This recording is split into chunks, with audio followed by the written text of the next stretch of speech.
Hey guys, Lancer here. Hope everyone's doing well. Thanks again for joining me while we're looking to some Modern Horizon 2 and see if Modern Horizons 2 is worth it at the current prices that you can get them for right now. Now, there's been plenty of videos that have already said that Modern Horizons 2 is worth it, but the problem is at that time the prices were not too unreasonable, and for single cards, you could probably pick them up, but some of them are starting to move up. And I myself have not actually dug into Modern Horizons too much at all. I'm not too sure if I want to buy the pack or if I want to buy the draft box because I know that there's going to be some demand for all of those. Collector's box is completely out of the question. So let's see what options are available if you actually want to buy Modern Horizons 2. Now I'll go by and look through the cards that are worth it for more Horizons 2. So there are some really expensive cards like Esper Sentinel, even though it's even though it's a rare, it's a very valuable card. It's really good. The fact that you can use it for mono white decks, the fact that it's an artifact creature, human soldier, all of those are very, very useful. An amazing card. And it is true that certain cards are starting to drop. So if you go and look at Modern Horizons 2 and see what actually is going up in price, what's going down in price, you will see that there are some pretty big drops. But most of these, well, most of those seem to be just um, common lands. But if we go to rares, you can see that there are some expensive cards that are, well, they're not moving up. They are starting to bounce out. But a lot of the more high-end cards are still moving up, especially for the rares. A lot of it is flatline from this week. But if you can go to daily movers for MTG Goldfish and look at some of the most expensive rares, of course, after the enemy fetch lands, you're going to see Esper Sentinel still sitting at $21.84 after it's been released, after people are starting to open up packs. And even if it's dropping, it's actually gone up since it's first been released, I think. So it's a bit manic. It did go up to a lot more, but the price right now doesn't even seem to. Oh, sorry, Magic Online.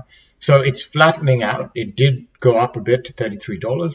Now it's sitting at 21. I would say that for a card like this, which you could pre-order for $13, a huge underestimation for how important a card like this is. A card like this is probably more valuable to just wait and see. Best case scenario, trade into it, but it is a rare. So if you were going to buy singles of this and you were going to buy four of them for a modern deck, a human deck, an artifact deck, you might have some advantage in the fact that you might be able to get some. It's a good card, but for almost $90, I think that's in USD as well. So for me, it'll be almost $140 or something. I just don't consider this card worth it. When it comes to some of the mythics, it's a bit different, but it's a rare $21 right now. Pretty insane. If you can find it for cheaper, you've probably had to wait. If you want to trade into it, you're probably going to have to trade a lot into it. The rest of them are obviously all of the enemy fetch lands. Now, these were meant to be printed at the same ratio as the allied fetch lands, I think, for the Dragons of Tarkir, whatever set came out with the allies. I remember that their prices almost dropped to like $17. So I'm quite impressed at how well these are sitting at. Sorry, what they're sitting at. A few of them have dropped by a decent amount, but when it comes to like Scalding Tarn and Misty Rainforest, that is still quite an in-demand card. So you can see that they were sitting around about $40 when they started coming out, and they are slowly starting to drop. I think that this is probably the biggest indicator of if the entire box is going to become cheaper as well.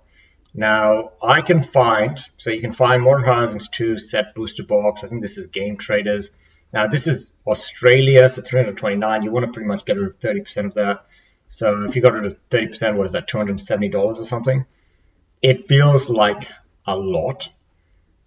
If you can get some good value, sure, but I cannot seem to find 330, 330, 333, 299. Oh, but that's the draft box. So you're not going to get as much value. But maybe it's still not too bad since you're still going to have to get your hands on it. You're saving $130. I'd love to know why we're sitting at $430, but that's crazy to even think about. So we'll go through the list again. So Esper Sentinel is obviously $21 and really, really expensive. Obviously, the enemy fetch lands are going to be a catch as well. The next one on the list for Modern Horizons was Ignoble Hierarch, sitting at $18. Yawgmoth's Cradle of Growth, pretty amazing land actually, but it doesn't have the same effect in black as it does in green, just because green has so many ways of getting forest and stuff out anyways. Wardwalker, yep, amazing card. Damnation, Removal and Wrath of God, which is a great combo for a black-white deck. Profane Tutor, of course, a tutor. Nope, I'm not going to even try, but it's a complicated card. It depends on really what you want to do with a card like this, but it's cool to try it out. Enchantment, this is actually starting to get a bit more reasonable price. Very good card. In fact, this is an amazing card for the price.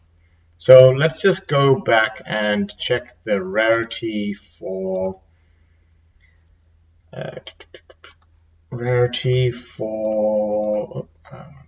mythics. So the mythics, Ragavan, Nimble Pilferer. Yeah. So these are the kind of cards you want to hit when you get this box opening. A mythic one drops $80 right now, $40 almost for Cabal Coffers, a very good card. Solitude, an amazing card, also $30. Sword of Hearth and Home. Yeah, it's a ramp. It's a ramp in any color, and it's amazing for artifact decks, artifact equipment decks. Grief, so Endurance, all of these are really, really good cards. And I will admit that if you're going to buy this pack right now, you are probably going to walk out with a decent amount of value. I can see that the worst are averaging around about $4 to $5. And even then, they are quite gimmicky and kind of cool. So there is a chance that you might still find some value, because here's the thing. If, let's say on average you get about 4 or 5 of these, probably even more now that I think about it. You get 4 or 5 mythics. So $30, you might hit some bad ones, some good ones. But let's say that you average around about 20, maybe $20 average, or 15 I don't want to do this. $60 from mythics. So $60 from mythics. And then you can move on to the rares, which you're probably going to get way more of. Now, there are some absolute garbage rares. And you really want to hit the high end, which are the dual lands. So let's say that it's got the same ratio, or maybe a bit less than Dragons of Tarkir. So that had about an average of 3 allied fetch lands. So assuming they didn't like ruin the set and these are still rares, let's say you get 3 of these, averaging around about $30 on average.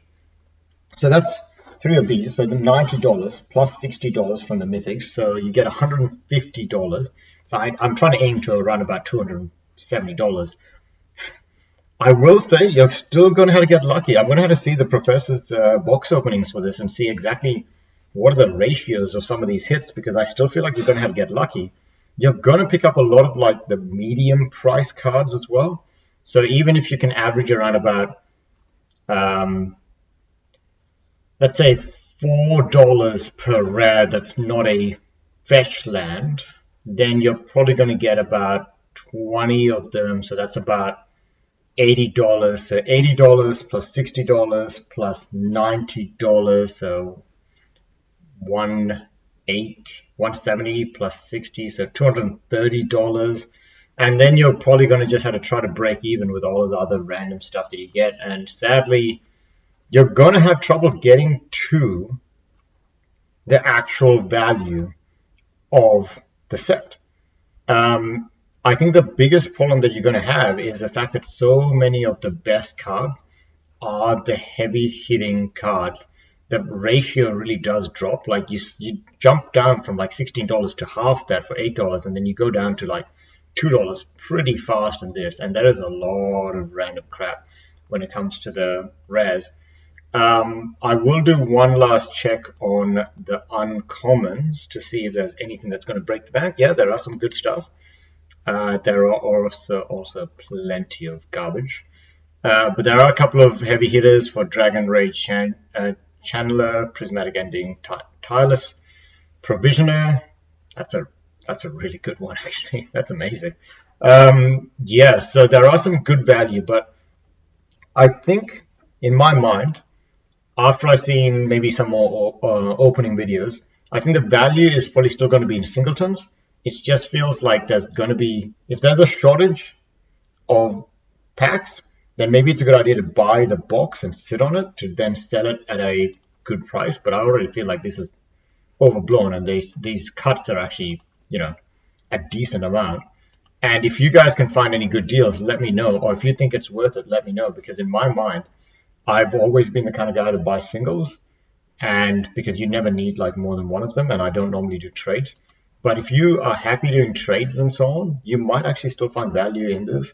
It's just in my mind, if you're not going to draft this in some way, open it up with some friends, and if you open up with friends, make sure that you understand that it's one of you guys' boxes.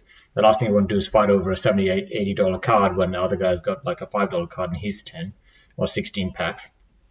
But yeah, you really want to see what the value is. And I consider this a set where it's better to buy singles unless you really, really want to win the lottery. And we'll have to see if the prices come down, but currently it doesn't look like it. So I will probably tap out right now. I think the main thing I wanted to cover was just how much value is in this set. It is a very fun set, and I have looked at a lot of these cards. They are very powerful, but some of the power is actually not even on the top end. It's on the cheap cards that people are not looking, because it's mostly for Commander, and it's mostly uncommons, commons, and rares that are in the crappy spot. Actually, some of the mythics are obviously very good pickups for Commanders as well, especially the guy that can bring out a Black Lotus. So anyways, guys, thanks again for listening. This is probably one of the more random ones. I'm probably going to try to put out a spoiler-free review video for the movie Annihilation, which I really liked. And then I might put out a spoiler review of the movie Annihilation, because it's an amazing movie and I think everyone should watch it. I think it might have missed a lot of people's list because it came on Netflix at weird times. Anyways, thanks again for watching and have a good one. See you guys.